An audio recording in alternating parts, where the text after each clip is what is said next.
My wonderful Wednesday night international panel's with us now. Sky News contributor Kosha Garda and former Labor MP, past chairman of the Parliament's Foreign Affairs Defence Committee, Michael Danby.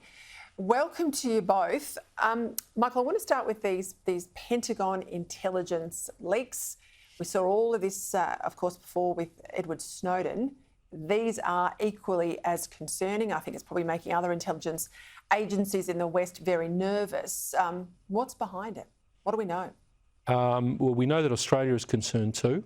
We know that South Korea is concerned. They had stuff leaked on them that they wouldn't provide ammunition to the Ukrainians. On the other hand, the Egyptians, who wanted to secretly sell 40,000 shells to the Russians, also got exposed. So you don't know where this is coming from, because the information does benefit different people, so it's not clear. But a lot of the stuff on social media was accumulated by the Russians, enhanced.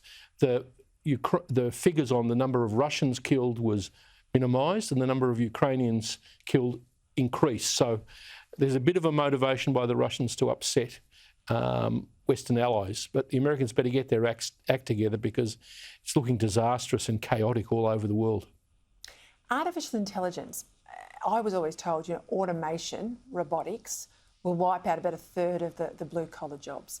Artificial intelligence, which has had this exponential growth, is going to wipe out a whole lot of white-collar jobs. We know that Elon Musk and some others have said, hang on, we need to put all of this on hold until we work out a protocol so we don't go too far down a path and find humanity's changed forever. That's not clear whether that's going to happen. But I picked up something in relation to the Kuwaitis.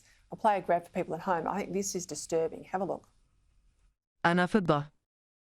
أول مذيعة في الكويت تعمل بالذكاء الاصطناعي في مؤسسة كويت نيوز الإعلامية. ما هي نوعية الأخبار التي تفضلونها؟ لنسمع آراءكم. Now, it's a virtual newsreader. That is not a real human being, but she has been created completely by AI, and she's reading news gathering put together by just huge data sets. Now, in terms of news integrity and truth in journalism, this is a concern. It's one of the biggest concerns, I think, with AI, where just look at it as the next level extension of what we're already seeing with search engines that have become these gatekeepers of information access, ergo thought and opinion. And then you do that and you put a nice, pretty sort of friendly face on it, and people will believe, opinions that some gatekeeper is programming, even if it is AI out there. I think AI in general is just at an inflection point, as you say, Peter, and it really is a pernicious issue, because lots of very, very smart people disagree with what the proper course here is. It can be a force for good, because it's about accelerating our innovation power and their applications, think in medicine and finding cures for cancer and other diseases at a faster rate.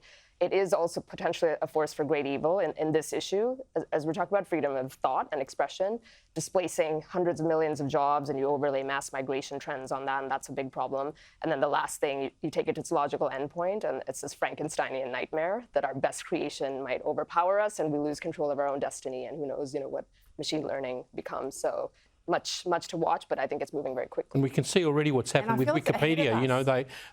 When that's edited and information suppressed, that's by humans. I mean, imagine if it's done by machines. And as I said, I think it's ahead of us. I think it is way ahead of where regulators are. We're scrambling. Good idea for Elon to pull it back.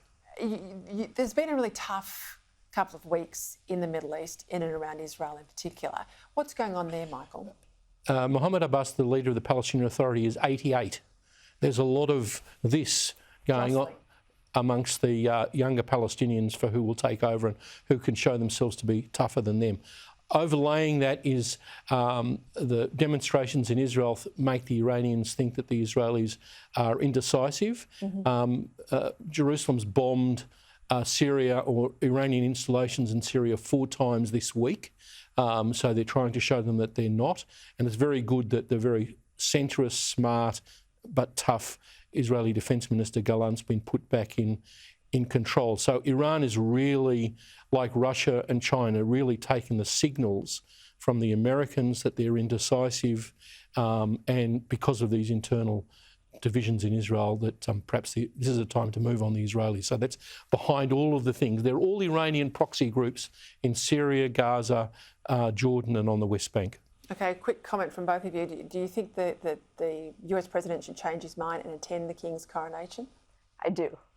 Do you think that Anthony Albanese should change his mind? It looks like he's not going to NATO. Should he turn up to NATO? Of course he should turn up to NATO. Australia is considered such an important part of the world, and we should be upping the amount of bushmasters we send to the Ukrainians before their offensive. Michael Danby, Koshigata.